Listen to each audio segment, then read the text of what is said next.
Good afternoon, everyone. Welcome to another episode of the Industrial Real Estate Show. Pleased to be joined by repeat guest and someone who's often requested to come on for his great insights, and maybe we even see his beagle in here at some point as well. But KC, thanks so much for joining me on the call again.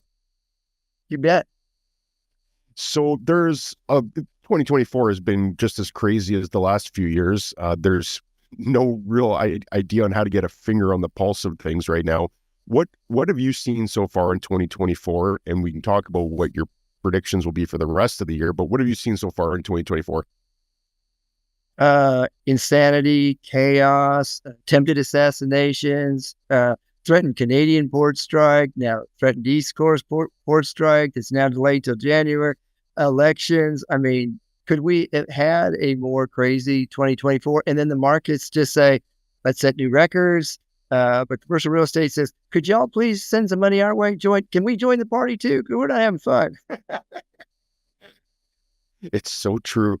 Well, so there's a little bit of relief. I saw a report actually yesterday that sentiment regarding commercial real estate is actually up, probably on the back of 50 basis point rate cut. What are you seeing and hearing on the street with regards to commercial real estate in general, which has taken a pretty big hit over 2 years? Do you see any relief with this interest rate cut, or what's happening right now in that space? No, so the only relief I hear, like from the capital markets guys, is that they can reasonably price deals to get new stuff. They can securitize new stuff because it's a little better to hedge when you know the Fed actually is going to deliver on rate cuts, and the rates are more likely to go down than up. So you can hedge a deal and get a new deal done. But the refinance problems are just atrocious within the bank. So the bank regulators have said, please God, don't create another banking crisis like 2008 to 12 by, foreclosing on all the real estate and having us close, 480 to 500 banks. So here's what you can do for all that stuff that you have that needs to refinance. You can move LTV up to 80%. You can move debt service coverage based on pro forma rents and income, not current rents. They're doing anything they can to avoid the bank failure problems. And so they're allowing that to happen on the existing stuff. But they're saying, if you dare put one more commercial real estate loan on the books, we're going to come close you. So it's just try to fix what you've got to manage the allowance that you've got to build.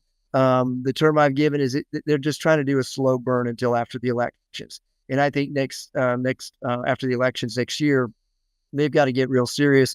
I always talk about the Texas ratio, which is basically you look at a bank's total amount of criticized problem classified loans as a percentage of their capital, and we're approaching 400 to 500 of those that are over 10%. So banks are 10 times leverage. You get to a 10% Texas ratio, 10% of your loans are in trouble. That's all your capital. You're insolvent. And the regulators aren't doing a darn thing about it. They're trying to do everything they can to mask over it, slow burn it. But that's what they want to do to slide through the elections. And then on the capital market side, the delinquency rate on new loans, those going into workout, continues to rise, except for industrial.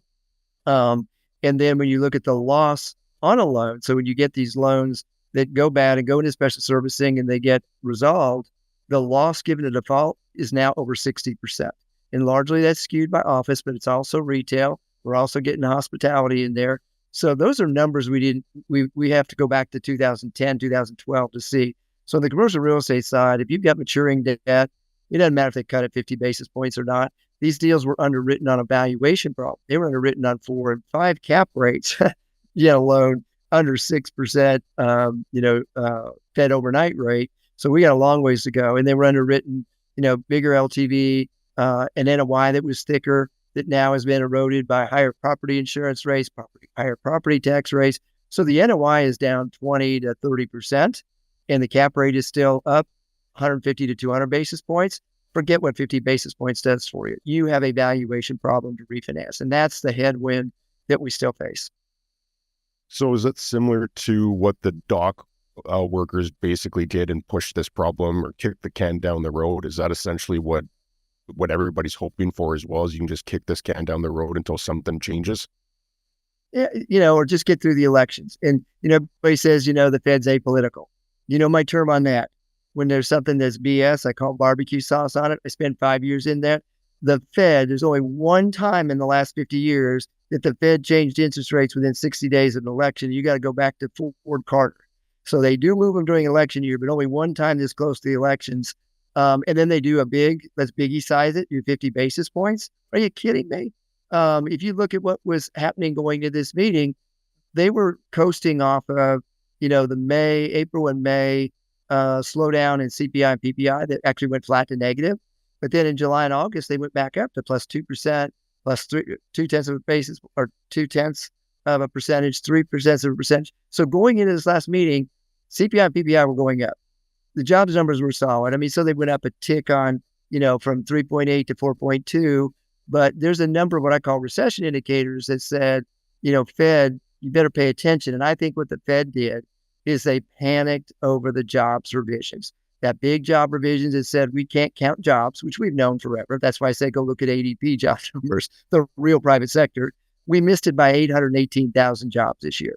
And so I think the Fed said, wow, we really may have a labor problem here. So they said, we better do something focused on our other mandate, full workforce, full employment.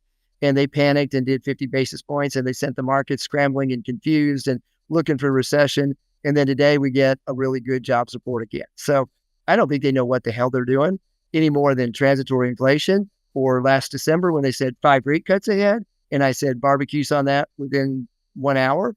And it took them 9 months to deliver 1, not 5 rate cuts. The Fed is a real problem for us. So is inflation under control? Is that actually something that they're trying to still measure, or was the interest rate cut simply, as you said, is just a panic move? So good question. So goods inflation, all from, the pandemic and supply chain distribution, that has come way down. So we're getting goods, well, at least we thought so. We'll see how that works out in January. But when the port strike restarts, so that piece has come down into that, just under 3 to 4% range. But what hasn't is services and housing. And so the housing, if you look at the real data, the Federal Housing Finance Authority, FHFA, that looks at every county, and they include new construction. So Case-Shiller doesn't include new construction because there hadn't been a resale. So all inflation from new homes, that's not in the Case-Shiller data, but it is in the FHFA. So they look at everything and they're saying we're at 5% year over year. And in many states, we're still running 7 to 9% year over year. So housing's not tamed at all. We got a little bit of a reprieve from building over 100 or 500,000 apartments this year.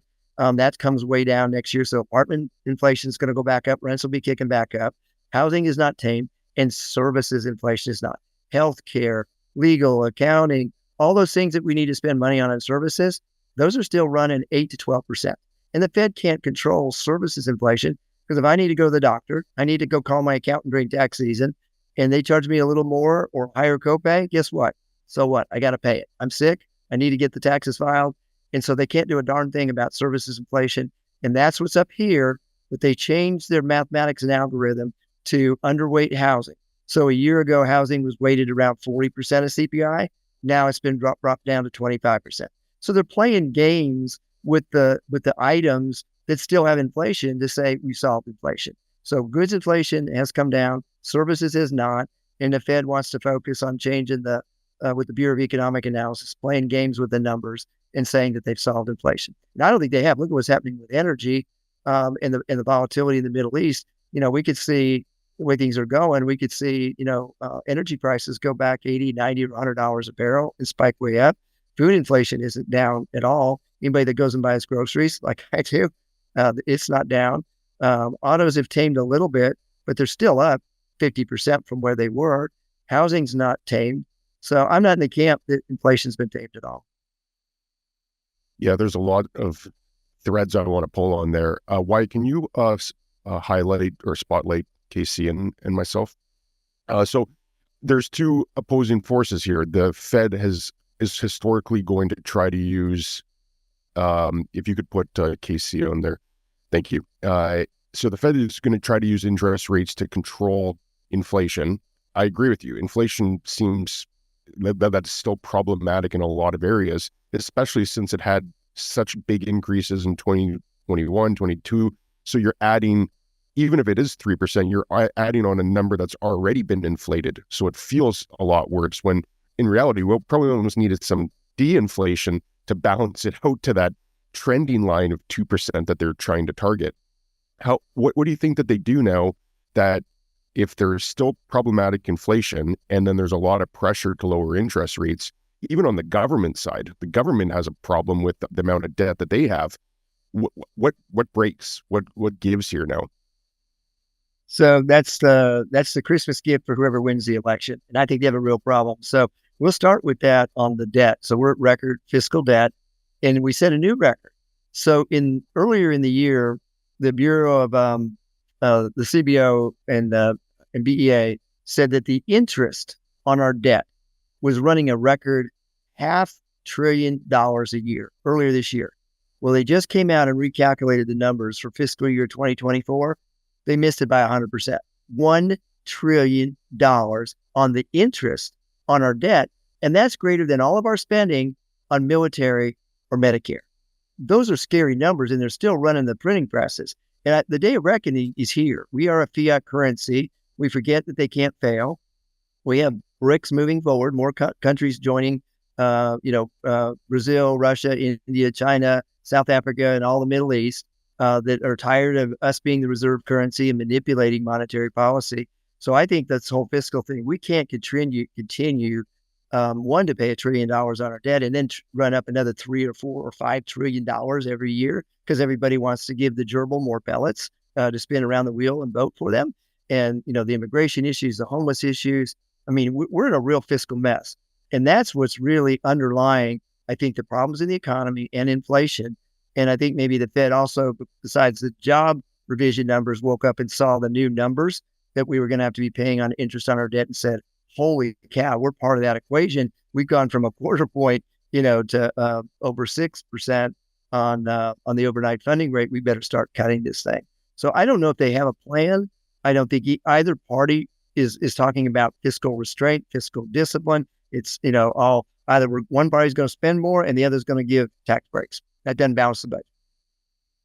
Yeah, I watched the election debate, and neither one of them touched financial policy, primarily because both of their administrations have been culpable of printing a lot of money and spending a lot of money. So I don't think either one of them necessarily want to draw attention to their past track record. What happened? How long can this go without having perhaps even austerity measures to bring in this problematic debt? Because how can you even raise interest rates if inflation is actually problematic and they're determined to handle it? How can you raise interest rates when it impacts the budget on everything, even federal, state, provincial, everything's affected by interest rates going up? What gives? Where's the breaking point? I think it's here. And, it's just been shocking to me that we've had the rating agencies so quiet about the U.S. bond rating and that we're not facing much more severe downgrades ahead. And it's all because of the elections. This is all politics.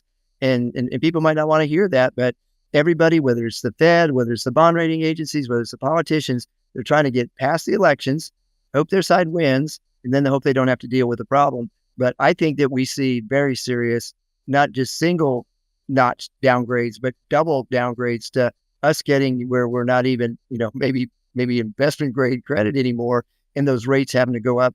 And that'll affect everything from, the treasury rates down to municipal bond rates to everybody's bond issuance rating, because we're a junk credit.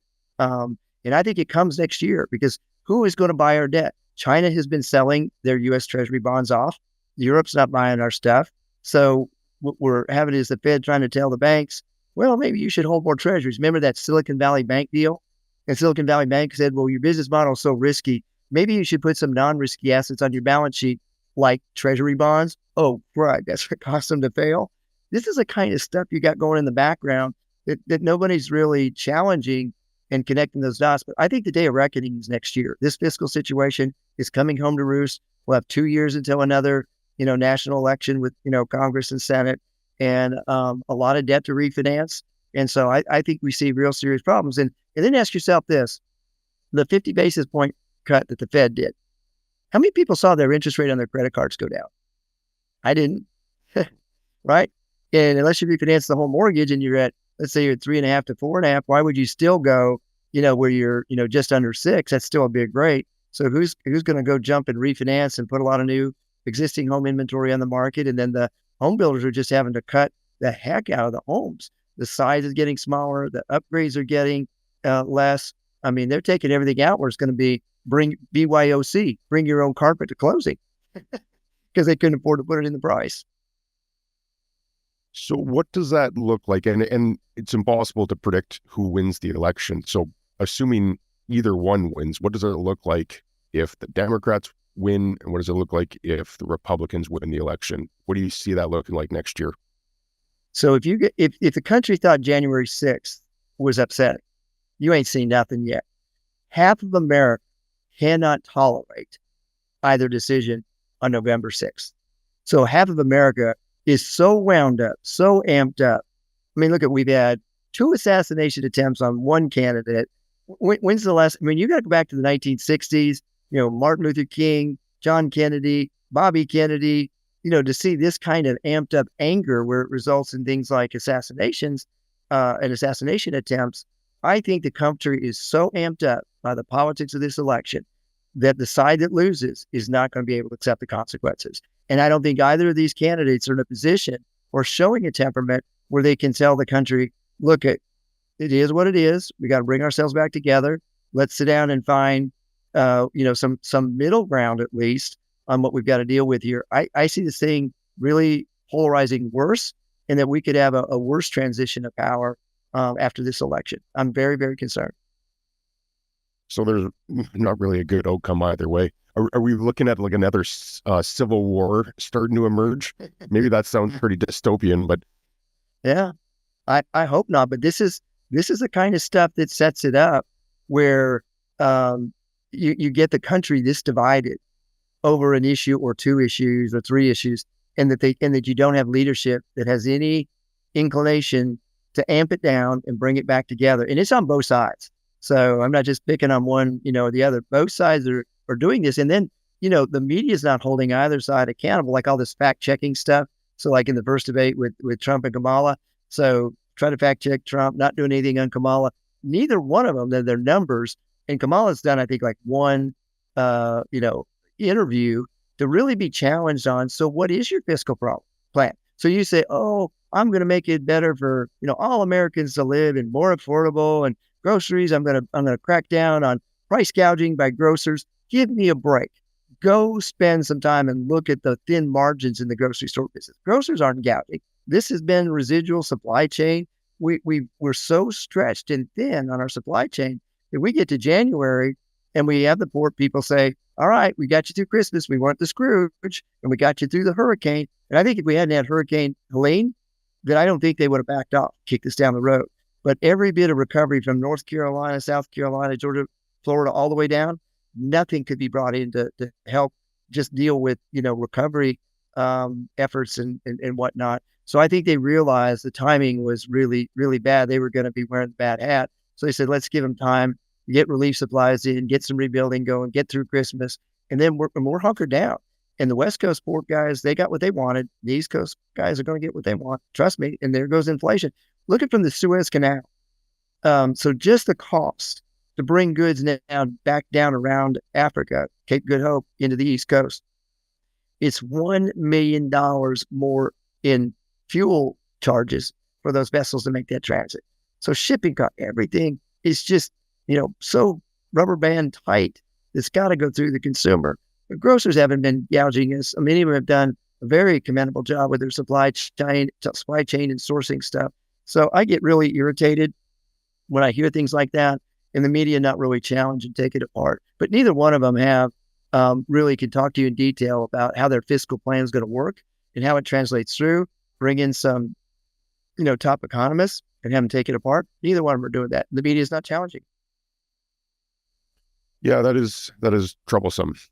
A lot of people in this call right now might be hearing this and wondering, what does that mean for the real estate market, and specifically industrial, in light of all these problems and all these challenges? What do you see 2025 for, and perhaps you could even talk broadly, just real estate in general, because but there's still interest in hearing about housing, the office market, return to office, retail.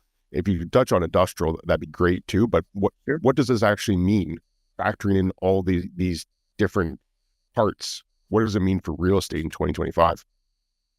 So industrial, if you're not industrial and you say an office, call your office building an industrial building. It's vertical industrial, right? If you're an apartment building, call it, industrial for people. We're warehousing people so they can live. If you put an industrial name on anything you're doing, you'll get capital. The metrics on industrial are fine. Everybody got freaked out because we started building too many spec million square footers or 500,000 square footers. We got ahead of ourselves. I'm in Atlanta. We had 20 or 22 spec million square foot buildings at the beginning of the year. Those have all had to move through the digestion of the Python snake. We're getting there. And what occupiers and tenants are realizing is there's not going to be much new construction. So you've got rents that have been brought down. The merchant developers have had to cut, rents and prices and value expectations, but they're sitting there with those things and they don't want to go bankrupt. So the tenants are realizing now is probably as good a time as ever. You can get, instead of a $9 rate, you might be able to get $8.50 or $8 on that deal, and you can put it away for a long time and you can have it right now. You wait, that discount's gone, and it's going to be 2 to 3 years to get a new building because the entitlement and zoning process has become all California. California's exported the nightmare of their entitlement process to everywhere: Colorado, Utah, Arizona, even here into the Southeast. So the tenants are starting to move.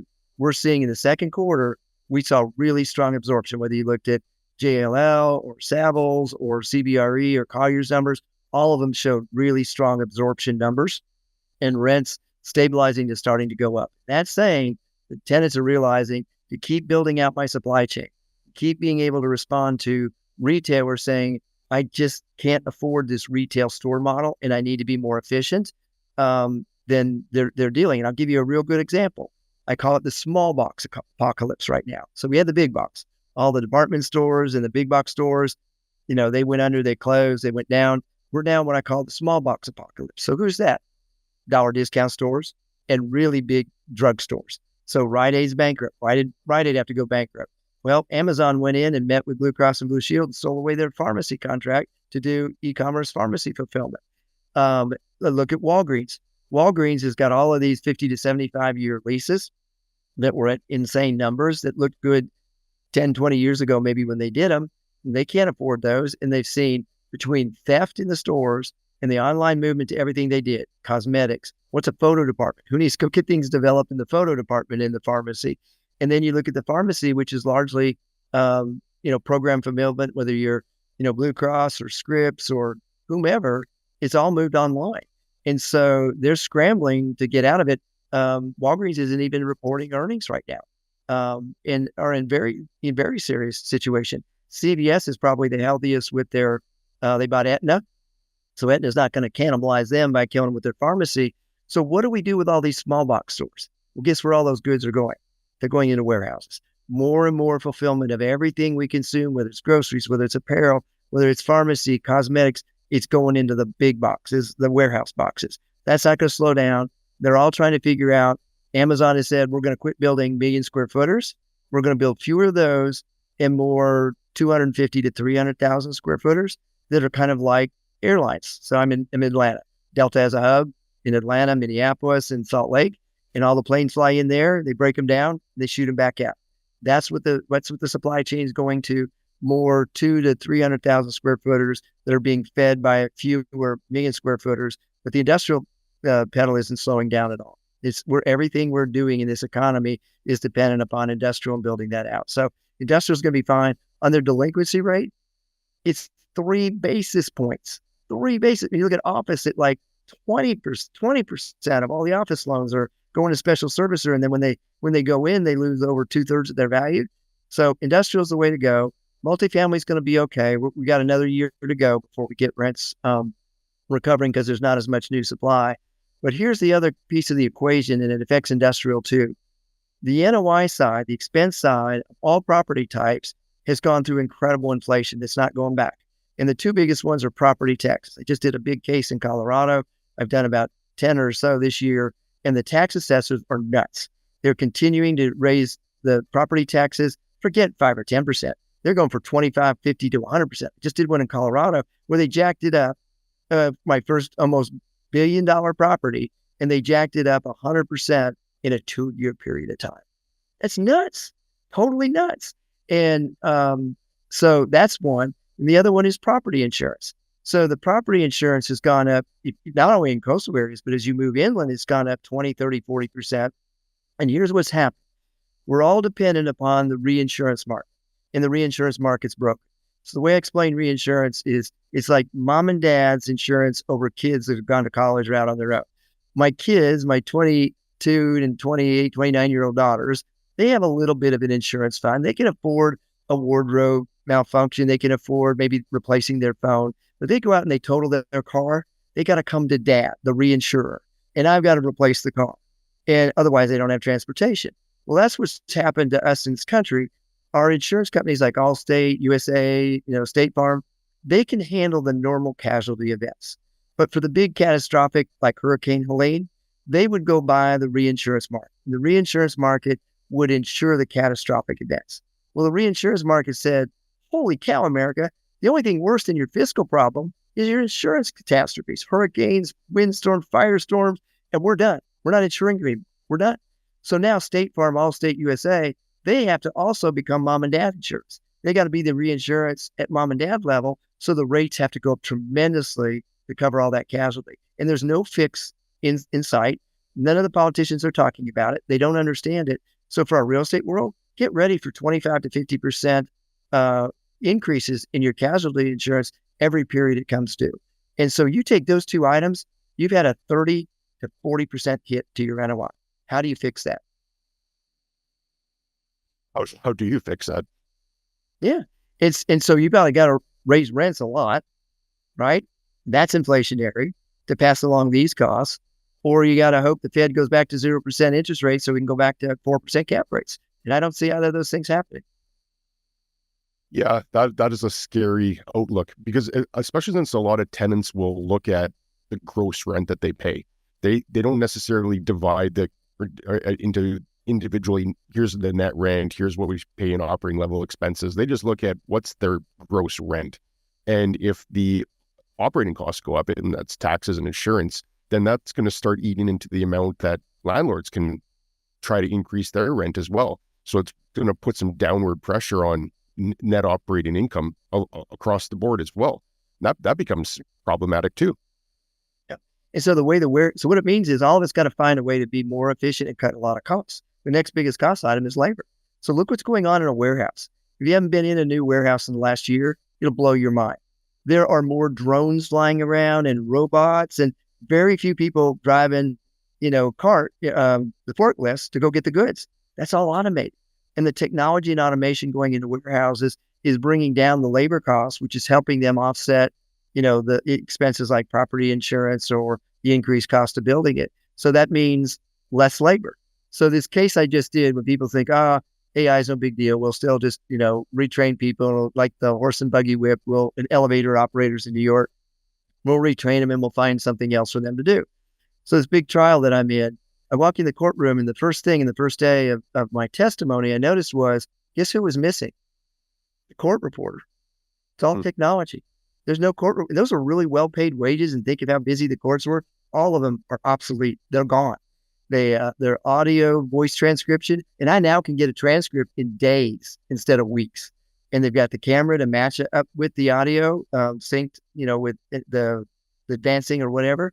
So you just think of what AI is doing as well, and that's going to further hit office, because think of all the paralegals I don't need, the bank people that I don't need, that all the administrative stuff done in banks and paperwork and loan closings and the securitization world, they can all be automated with AI, and that workforce goes down, and I don't need that much square footage. But the warehouse is the one example. It's just going to get more automated, more efficient, but these underlying expenses are really what's eroding the NOI. And if your NOI is going down, it doesn't matter what the cap rate is. It doesn't matter what the Fed does on discount rates. You got a problem. It's that NOI is the thing that drives the valuation. and the valuation is in real peril. Yeah, and I think I'd like to get your thoughts on office as well, because there's a market that's just been decimated, and I still don't think that full story is anywhere close to being told. But now that Amazon had come back and said we want everybody back in the office 5 days a week, that seems to have injected a little bit of optimism into that. I still think that there's issues, and including AI, as it starts to replace some of the jobs. What do you think office looks like right now? What's the status of that market? So these big companies that think they can tell everybody to come back to work 5 days a week, get ready for a lot of turnover. And it's happened.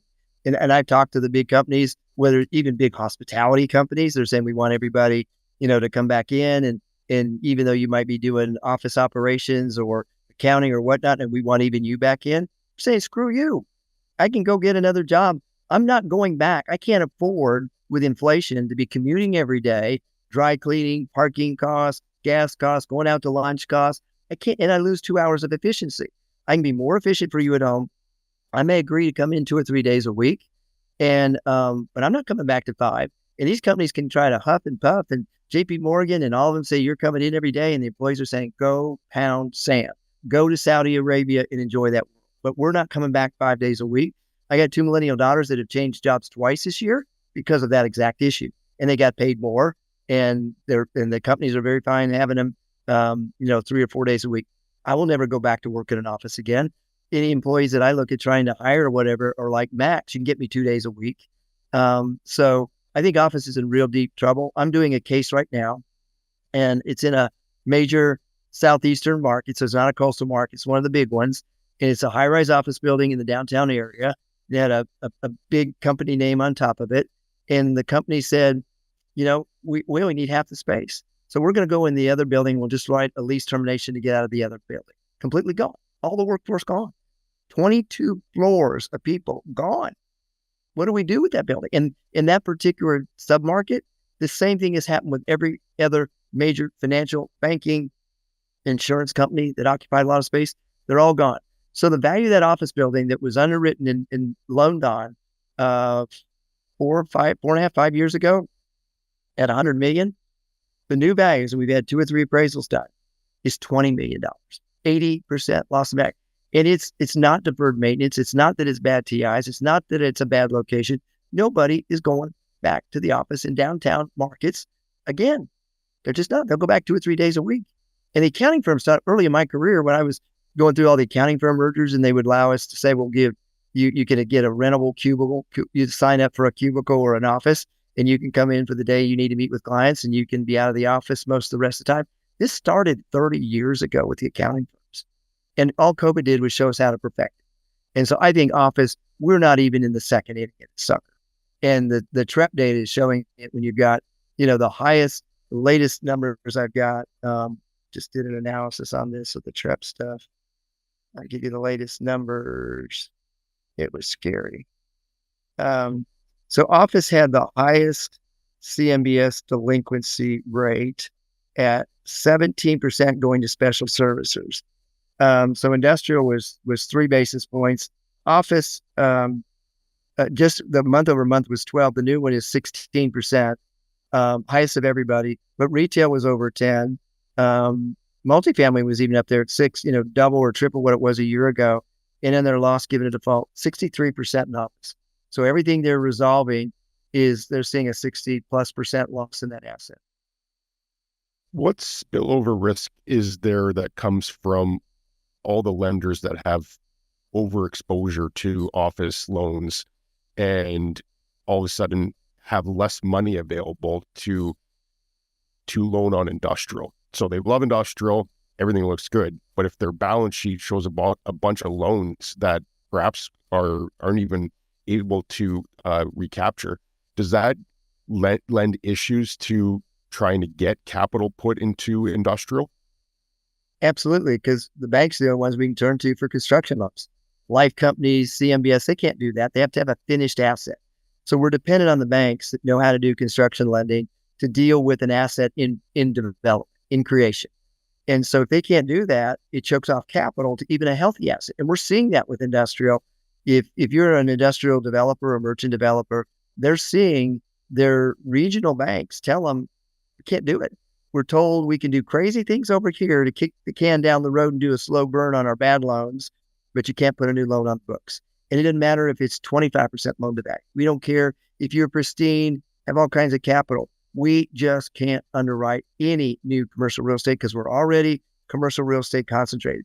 And I can map you throughout the Southeast right now of really good community banks that have done a good job, but they're concentrated in commercial real estate, and they're told they maybe did too much in multifamily, they did too much in office, and they're told, we don't care what your story is on industrial, no loans for no commercial real estate. Really big ones that are completely shut down all this year. So then they decide they can go to credit unions, and now credit unions are blowing up because they figured out how to syndicate loans to get around their 19% limit in commercial real estate. So they're all over, and they didn't know what the hell they were doing. So you have lead credit unions that have never syndicated and managed a loan that are just, it's total disasters. The number of participants that have been screwed by the lead lender or the loan mismanaged that have huge losses. The litigation that we have coming out of syndicated credit union loans is going to make like the rest of my hair fall out. I don't got much left, but it's going. So do you expect a capital crunch then as a result next year? So we're going to have a full transition. So we always see where there's opportunity, capital will come back in, but at a higher price, maybe tougher underwriting to not make the same mistake. So I think we're at that point where private equity and family and friends funds that are saying, when you get an office building that's, now down to land value, maybe we'll step into that thing. Maybe we only need to lease 10 of the 25 floors and we can make a return. If we can get at that price, maybe we'll step in and do that deal. So we may look at structurally in big CBD markets that the new underwriting stabilized vacancy rate is 30 or 40% or higher. So you got what's the office building worth with a 30 or 40% permanent underwritten vacancy rate? That's how the capital is going to come in. They're not going to take risk. We're not going back to 10 or 15%, definitely not 5% stabilized vacancy in any office building asset. Just not going to happen. Yeah, that's a scary outlook, I'm sure, for anybody that's got exposure to the office market, either on the debt side or even on the equity side. Do you have any forecasts on what you think interest rates look like next year? Are they going to move, ebb and flow, or do you have a target in mind on what you think? I think the Fed wants to continue cutting because they know they have a problem. They know they overdid it for too long, and that's flowing through. But then when you get jobs reports like today that say, the hiring rate went up, the openings rate went up, the unemployment rate ticked back down, wages are still growing at over 5% in that range. Housing costs are still elevated. Understand what the Fed is doing when they cut rates. They're trying to stimulate the economy. When you stimulate the economy, what are you doing? You're trying to inflate, you're creating inflation. What the hell is the Fed thinking? That if they start stimulating this, then they bring back the thing they said they just conquered, inflation. And so, and the two biggest items we have are wages and housing. And look what the port strike is telling us. There are so many elements in our economy that were suppressed from COVID and post-COVID that they're done. And they're going to get their pound of flesh, and they're going to get back in the wage game. And then on the housing side, where does the workforce go? My daughters, they've given up on, one of them's almost 30, has given up on the concept of home ownership. She says, we'll rent, we'll move. If one city gets too expensive. So my oldest one moved from Sarasota, Florida to Tallahassee, Florida, because Sarasota just was too expensive. So she went back and got a job with the university, Florida State University, where her cost of living at the same wage or a little bit more is like a 30% increase in her household income because of the costs there. So this young workforce can say, I can move out of an expensive area and I can move inland. And if you look at what's happening in Midwest markets, as you move interior, look at Wichita, Kansas, great city that people wouldn't even think about. Why did Bombardier Aircraft move their headquarters there, and a lot of other things? They got great universities, great workforce. You got Boeing that makes all the fuselages. There's a lot of stuff that's going on good there. Huntsville, Alabama, Colorado Springs, Colorado is an alternative to Denver. There are a lot of great markets that you can go to. And if your skill set allows you to, to work remote, that's great. What I worry about are our first responders, our nurses, our medical, our fire, our teachers that have to still be in these expensive markets. I just was out in Denver, and they're under complete total stress, and they can't afford housing. And many of them are, moved to mobile home kind of communities that are 30 to 40 miles outside the city, because that's the only place they can find that's under $2,000 a month rent. And how do they do that? How do they, think of the strain on their family and whatnot? So our local leaders haven't really thought through what do we put in local taxes and revenue that helps subsidize, some affordable housing. Or if another apartment guy or public home builder wants to come in, that they've got to dedicate, they'll give them a higher density so they can afford to buy that land at that expensive price. So give them a higher density, but 10 or 15 or 20% of those residences have to be either priced or rented for those keys, first responders, key hospitality, all that you need to make your economy work, your convention centers. Where do they think these workers come from that put on the football game, the basketball game, and all the arenas and the concerts? Where do they think they live? I talk to them when I go travel, and many of them are commuting over 2 hours a day, and the employer's having to pick them up and bring them in because they can't afford to live anywhere close. And those are the issues that we are not talking about, and that we haven't structurally started to figure out. And if we don't, that has a residual effect on commercial real estate. So think on the office, think of all the restaurants, think of all the hotels, think of all the supporting commercial businesses that are going under. So I just get out there in Denver. The number of restaurant closures in Denver is unreal. It's like nothing they've ever seen, even going back to the oil patch days in the 70s and 80s. I'll give you one iconic one for anybody in your audience that's out west. So the Brown Palace Hotel. This was a place where the unsinkable Molly Brown set up camp after she survived the Titanic sinking. It's where all of the, rich people in the mining days and the real estate days, they would stay, they'd set up shop. It's just absolutely an incredible, iconic luxury hotel in downtown Denver. It's about ready to go under. People aren't going downtown, the homelessness, the cost, they're staying out in the suburbs. So here, an iconic, historic thing like that is going down because of what's happened in the downtown market, and they can't get the workforce. They can't get the valets, they can't get the maid service, they can't get them to come down and work because they can't afford the wages. Yeah, it almost becomes a problem that makes its own self worse by you add in all these issues, and then you add in taxation, and then you add in, like you said, wage issues. And is it come to a point where we start getting more salary inflation then? And then does that add to more inflation? Like, is there an end to this problem, or is it just something we're gonna have to face for the foreseeable future? Yeah, it's a vicious cycle. It's like when you have cancer, but it's had cancer, and you fight it, but when it finally metastasizes, it's over. And we're at that point where some of these issues are so intertwined and balled up that our fiscal situation is about to metastasize into fiscal cancer. And we don't have any of our leaders looking at a local level, state level, or federal level on really what is the underlying problem. And one of them that people don't want to talk about because it's supposed to be politically incorrect is immigration. So we need a form of legal immigration, but we got to control our borders. And so when you look at what's happened, in the last few years, I mean, Trump shut it down and brought it under control. But then, the last 4 years, it's been opened up where, the border states like Texas and Florida said, okay, do you think that's cool? Then guess what? We're going to bring them all to you. We're going to dump off tens and hundreds of thousands in Denver, in New York, in San Francisco. And they dumped them there so that those cities that didn't seem to care could understand the cost of schooling, medical care, housing, that burden that was being put on Texas and Florida. So now it became a national issue.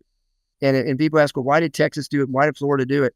Because no one was understanding the national problem that this was creating.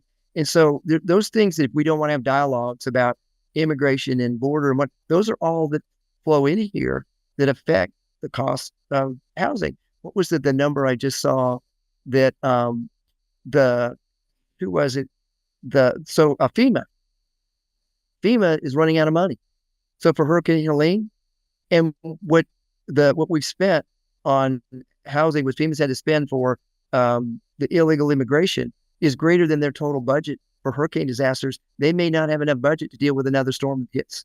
That's absolutely atrocious that in our own country, we can't take care of our own citizens because we have such an immigration and border problem out of control. And that's not a political statement. That's a fiscal statement. Yeah, that speaks to the problem there. That adds to all the other problems. One topic I wanted to get your thoughts on as well is just all the geopolitical tension that's going on with Ukraine. That war has been going on for so long now that most people don't even think about it. And then you've got all the issues with Lebanon and Israel and Iraq, and then a looming potential China invasion of Taiwan at some point as well. What's Yeah. where do you try to put that all in context of us being somewhat isolated in North America? What's your take on that? Yeah. So we're not dealing with the missiles landing on us. Take the average American and put them for 1 week on the ground over there in Ukraine. And just imagine after 2 years how those people live. I mean, it's destroyed. The country is destroyed. And look at what's happening in the Middle East, and whether the bombing and stuff that's going on. And now that we've got, we're not far away from someone putting a nuclear weapon on some of those missiles that are coming from, Iran or Iran based or whatever.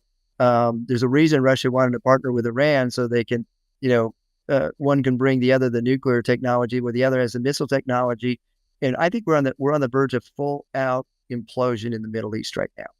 And so the question is, do they destroy all of Europe? Do they destroy the rest of the world? And so here's why we are we're misguided here in America.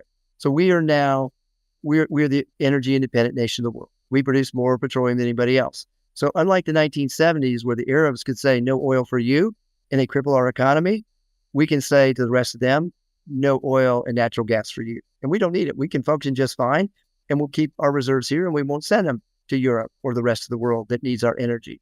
And then you even elevate what's going on in the global tensions when you get over commodities. We need to remember the lessons from why did Japan strike Pearl Harbor in the United States, for World War II? Because we backed them into a corner by shutting off their oil supplies and saying an embargo, no energy and oil for you. So Japan had no option but to come strike at us.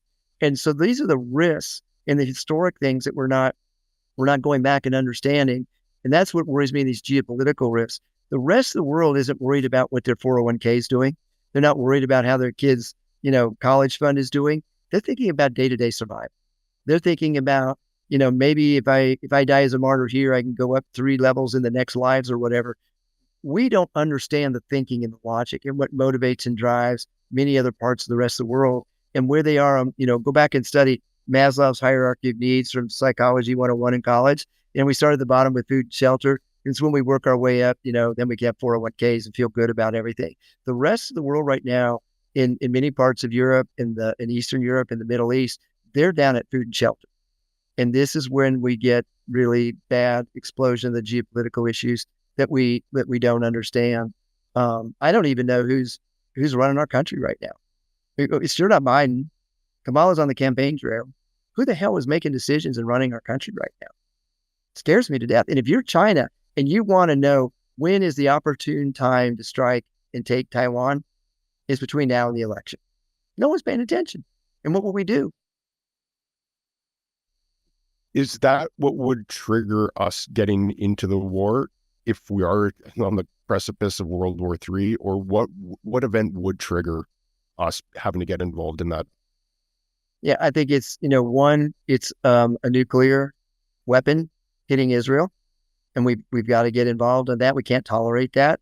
So we've not been successful in getting Iran and the other participants with Hamas to say, knock it off, stop it.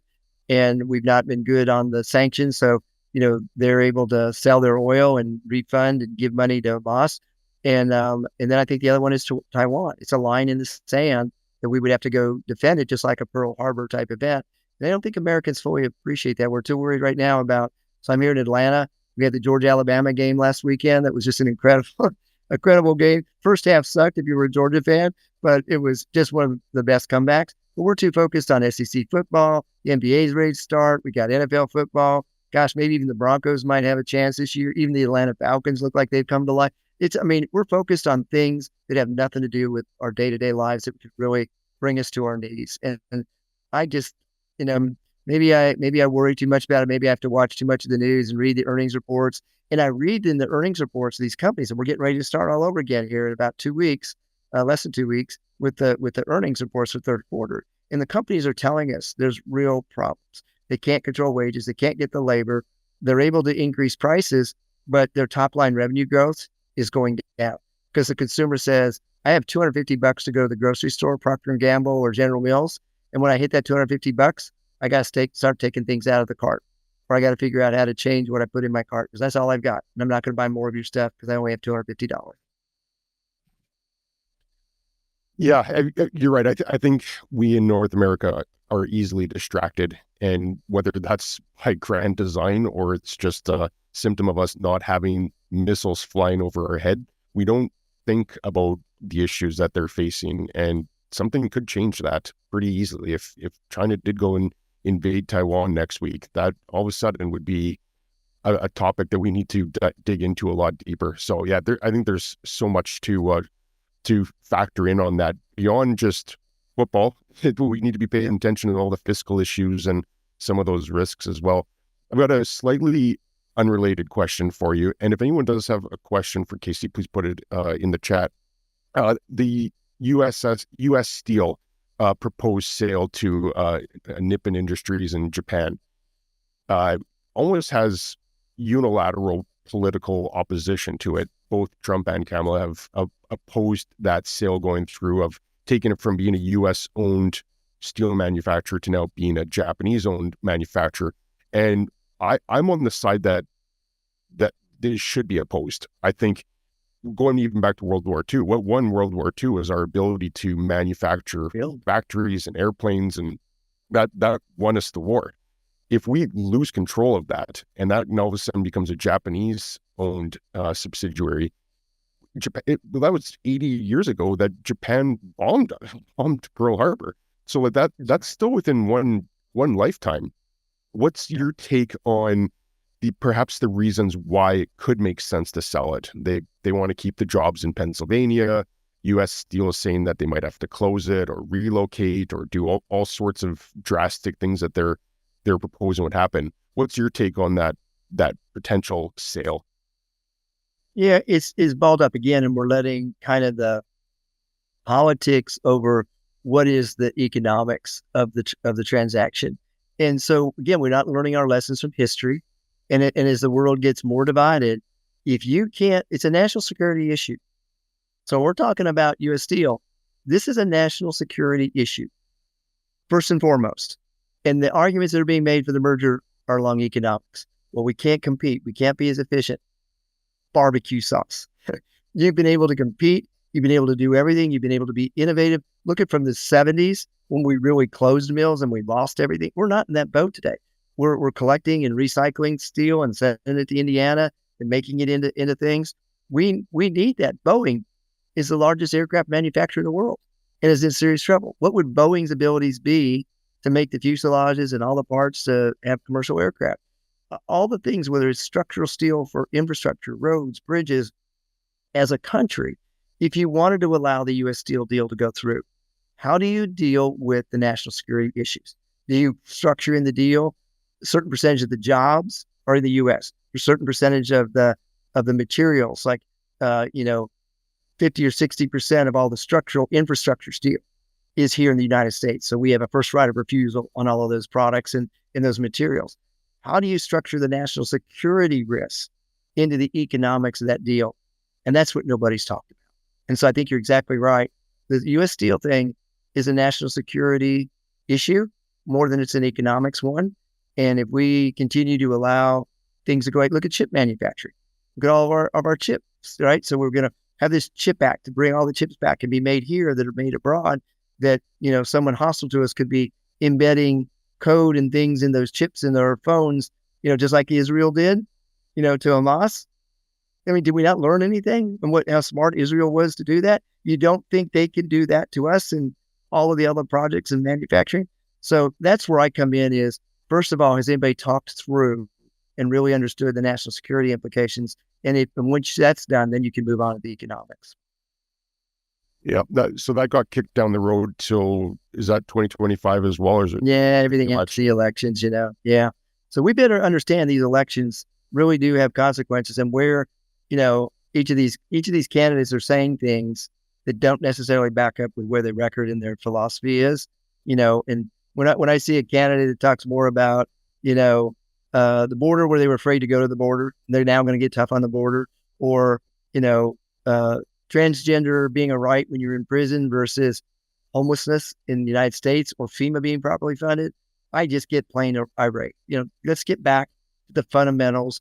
Look at the balance sheet. Look at our budget, and we're gonna have to make some tough decisions. No one wants to make tough decisions anymore. Fire them all. Let's just fire everybody and bring in new people that don't know the old ways and how it works, and let them restart and restructure the whole damn thing. Otherwise, we could be at kind of a social or economic civil war. I talked about this 4 years ago, so I had a term for it on the 2020 elections. And I said, if it goes bad, and then we have a really difficult 4 years after that, we may have what I call Flexit. Florida and Texas take all their stuff and they just exit. And I believe the tensions in this country and the geographic boundaries and the values and, the differences in our ideology are so polarized that we're at a point that it could easily fracture. And you could see something like a modern day civil. Yeah, it really is. And as you mentioned right at the top of the show, it's insanity. There's just so many things coming at us from every direction. What do you think most people right now, as we're roughly a month away from the election now, do you think most people just wait to see what happens on that before committing to any big decisions? Or is that just another factor that people have to take into account, and they're still got to just business as usual? So I think a lot of people are availing themselves of early voting. They're just tired of it. They want to put their fingers in their ear, and they want to go on a trip, and they want to watch football or basketball or whatever and say, I voted, I made my decision. I don't want to hear any information. They're not dialed in anymore. All this campaign advertising, we're getting just slaughtered here in Georgia. And now I almost literally have to advance the TV or go to something else because I've got 5 political ads in a row that are just driving me nuts. So I'm worried that a lot of people have already made up their mind, they've early voted, and they've tuned out. And so a major event between now and election day, it's too late. You've already voted. And so I worry about that. I worry about that we're going to be in a situation where we're going to bring back into focus whoever loses. Well, it was rigged. There's election integrity. The machines were bad. We didn't count them all. We can't count all of the absentee ballots because whatever reason. And so we're going to have that play out. And as a country, we won't wake up on November 7th and say, we have a decision. We got to live with it. Let's move forward. I really worry about, and remember when the next Fed's meeting is, the day after the elections. So does the Fed have to do 100 basis point increase because of the volatility of the election results, or that it's unsettled, or that the stock market wakes up and says, oh my gosh, we elected one versus the other, and we think we've got to get totally out of the market. So I think most Americans are availing themselves more than ever to early voting. It's not just a convenience. I think they want to tune out, and they don't want to have to follow anything more between now and then. And they're kind of holding their breath saying, I hope there's divine intervention. I hope God picks the right one. I don't know. And nothing is fleshing these people out. I mean, we'll get one presidential debate and one vice president. We're going to get no more opportunity to follow up and vet into the policies and specifics of these candidates. Just, it's unacceptable. Yeah, it seems like such a long election cycle when it first starts, but now we're a month away. It does seem like it's coming very quickly. And with so much at stake, I agree. It doesn't seem like there's been enough information out there. In light of all the negativity and viable reasons on just why to be pessimistic, what are you optimistic about? What are some areas where you actually see you're encouraged by? So life has to go on. I mean, you look at, we're the most innovative, productive country, in the world. We've created, was it like half of all the patents and the technologies we've created. So, I'm very optimistic that, we can find ways to solve problems if we bring the right resources to the table. So just look at all the ways, look at coming out of COVID. We were the first country to develop the vaccine and then figure out how to distribute and us get moving and functioning again. So think of how bad that was and how quickly we came out of it. We're the first country to figure out how to redo our supply chain. So it's not just LA to Chicago anymore. It's now more of a north-south. It's working very well. Look at the Canadian National and Canadian Pacific and Kansas City Southern Rail merger and how well that supply chain moves from Canada all the way down into Mexico and has fixed our supply chain. So, we get bogged down in the uncertainty and the volatility. And we used to have a thing called a fear index called the VIX. And this is Chicago Board of Equities, VIX fear index. It's broken. It's been like 12 to 15 most of the year. 20 is where it's considered at risk. It's kind of inching its way back up there, but it's not a good predictor of what's going on. The bank side worries me, the Fed, that the institutions that we should rely on, the Fed's going to panic and they're going to come back to giving us almost free money. If anything starts to go, the labor goes, the recession sets in, you're going to see them doing, just like Volcker had to do 50 and 70 basis point increases on the way up, we could see this Fed doing 50 to 75 basis points going down. Remember, in the first year that they started this, it was June, July, August, September meetings, they did 375 basis points in a row in 2022. They could do 375 down if they see things really bad after the election. So I guess that's it. I mean, industrial strong. I'm largely cash. I don't believe in the market. I have a couple of recession indicators that I've been trying to bring people back to look at. So the first one is, you look at the yield inversion, and the yield inversion, everybody thinks when the yield curve inverts, that's when we go into recession. And that's not the case.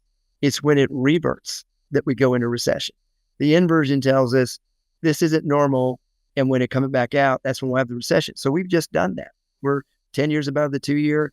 That's usually when you get your recession. So that's a good warning.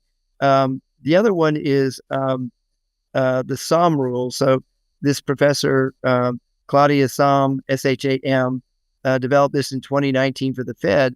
And it looks at the 3-month average unemployment rate over what it was a year ago.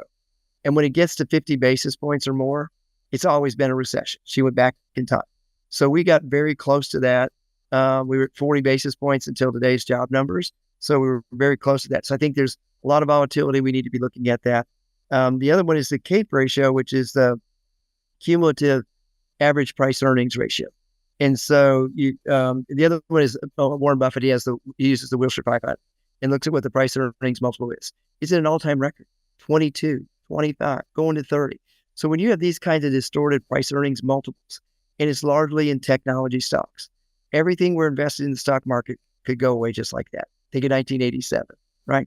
So we're not understanding why the stock market's going up and how out of balance that is. And whenever those things have gotten to those levels or double what is a normal level, we've gone into a recession. And the other one I look at a lot is the TREP data. TREP tells us, what's happening on those loans going to special servicing, the volume of ones that have to refinance and they're upside down, and then the loss given default. And all three of those are at record numbers, almost back to 2010, as bad as we were after the 2008, 2009 subprime mortgage crisis. And so in our commercial real estate world, TREP is telling us there's a lot of bleep ahead and it's not going to resolve easily. And so if you're a commercial property owner today, you need to be thinking two things. Number one, what really is my property value? Take apart your income and your expenses and look at a real NOI, because that's what anybody that's going to bring capital to the table on an equity infusion or a debt side is going to look at. They're going to look at 25% increases in property insurance. They're going to look at vacancy rates in office at 30 or 40%. On retail, 20+%. On industrial, maybe it's not 4 or 5% anymore. Maybe they're going to underwrite at 7 or 8% because they're a little bit worried about some of the construction still coming online. So understand your value, understand the mechanics of that income and expenses and whether you can really grow them. And then ask yourself, what dumbass appraiser can tell you what the cap rate is? I've been doing it for 40 years and I can't tell you. Whether I use a band of investment, whether I try to go get comps, I can go find any set of comparable sales to produce any cap rate I want today. I can go back farther. I can look selectively at certain markets. So, I believe largely in the band of investment. What does equity cost? What does debt cost? Put those together. That's a better proxy of what that cap rate's going to be than any set of comparables out there. And so what that really then boils down to is what's the value of your asset? What's your debt? And when are you going to need capital? Do you have a tenant turning over? Do you, what kind of capital infusion, do you have to put in that property? And where are you? Are you at 100% LTV? Or are you at 80% LTV? You probably need to still be, even with a good asset like industrial, you probably still need to be south of 70% LTV to get capital. And you got to go find a bank that's not real estate concentrated. So that last one I would say is understand your banking relationships and diversify them. So if you don't know the Texas ratio of your banks or the banks on the other side of a transaction, you don't understand if they're going to be able to close for a real estate deal. And there's not as many banks that have a really healthy Texas ratio as that we're used to. And particularly in the southern United States, we have banks that gorge themselves on commercial real estate lending because the big banks, JP Morgan, Citi, Chase, they wouldn't let you compete on all the other diversity of capital. So really take apart your income and expenses, really challenge and do sensitivity around cap rate to understand your value, and then look at what your capital need is. When do you have debt coming due? What kind of equity infusion and what's it going to cost? And if we're not doing that and prepared, you're going to need a lot more capital. It's going to be more expensive, and your NOI is going to be a lot less, even if you're industrial. Then I think you're unrealistic on understanding your real estate assets. Yeah, that's very well said and great advice. Thanks for sharing that. I know we're 10 minutes past. That flew by for me. I could chat with you for 5 hours and it would feel like an hour. I know you're quite active on LinkedIn. I recommend everybody follow you on LinkedIn because you put out some great posts on there. Anywhere else? I know you've got a new website as well. I'll include the notes to that. Anywhere else people can get in touch with you if they want to reach out? Yeah, so the new company is KC Nomics, Nomics LLC.com. And you can just, in LinkedIn, either use my KCMAICRE at Gmail or my KC Nomics. So I've been very appreciative for, I don't think any of my clients abandoned me after Red Shoe from the nightmare. I'm still living there, the nightmare of it, do your due diligence on any partner that you bring in. Could be more important than your NOI. But I'm very grateful to all that have supported me, that still have me come speak, that still use me, all the legal stuff. And we'll celebrate 1 year here, I guess the end of this month, we'll created the company and actually started revenue generation mid-November. So to be knocked to your knees and get up and still be going, a lot of good support. So then I just call it straight, like I see it. It may not be what you want to hear, but I will tell you, I was just out in Newport. Savills had me out. They were doing all their clients all over the world, and a lot on ports and whatnot. And we had great dialogues and great stuff that they're doing. And I enjoyed that and kind of getting updated on what's going on out there at the Long Beach port and the LA port. The Southern California ports are hitting full stride. Even before the strike, they were back on good numbers, but we're seeing some consolidation from the ports in Northern California and Seattle and whatnot. Really, a lot of that consolidating to Southern California ports. They're very efficient, very good assets, and they got Union Pacific and whatnot rail to bring it up the coast. So our ports are a real asset that we need to value. Industrial is a property type to be in. If you're not industrial, relabel it, call it all industrial. That's the only way anybody's going to give you any attention or love. Everything else is gone. Multifamily will get through it here. Single family, we just can't build a home under $400,000 or $500,000. The alternative, I'm on a board of directors for a REIT known as UMH. And we do manufactured housing. We have 135 communities. It's a 50-year-old REIT, 55-year-old REIT, where the founding family is at a real passion of affordable housing. It's amazing what they can deliver for under $200,000. That you would be like what the GIs moved into coming back from World War II and going to the suburbs in those craftsman type houses and creating a suburban mall. We've got solutions. We just got to commit to it. We got to take all the NIMBYs that say not in my backyard and all the politicians that say give me more money so I can keep running for election. We need to get rid of the NIMBYs and the GIMBYs and find the let's get her doners, the Nike people. And we could solve a lot of these problems. So I wish my late father were around. He lived through World War II. He was in the Army Air Corps before it became the Air Force. And they did amazing things and came back and didn't whine and moan about it. And they, just did a lot of great things for America and their families. We need to get back to that kind of a generation. And I think we can. I think some of the Gen Z generation may be inclining that way. They're more motivated. They have a good work ethic. So it's generational swing. And so hopefully they're there. I'm raising Luke's in the background there with my Beagle, Charlie Beagle. I'm teaching him to be a Beagle economist. He talks about the shortage of vets and how Chewy.com is doing and the growth of households with pets. So he comes with me. He's my service dog. I've got real bad diabetic neuropathy in my feet, so I have balance and walking issues. But it's great. If I knew all the privileges and benefits you get by being handicapped and having a service dog, I would have become a handicapped and got a service dog decades ago. I mean, it's amazing going through the airports, getting on a plane, and just having your dog with you when you're traveling makes life a little more manageable. Absolutely. And yeah, Charlie's special. He's definitely special.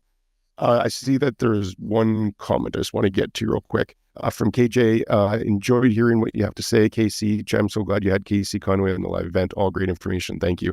Yeah, there's a reason that you're requested so often, and there's a reason I keep reaching out to you is because you are no barbecue sauce. You call it as you see it. I love it. Every time we get to chat, I am always grateful and come out of it much more knowledgeable. So really do want to thank you once again for sharing your insights. And I know we're going to have a lot to talk about in 2025. So yeah, hoping you're up for it, because I'm going to reach out again and get your take on what's happening at that time. You're one of my favorites. What you do for your audience and the industry is phenomenal. So I value it, and you just call and we'll figure it out. We'll get it done, because what you do is tremendous. Well, thank you. It means a lot, and I will definitely be reaching out. Thank you once again, KC. Always enjoy it. Thank you. Have a good one.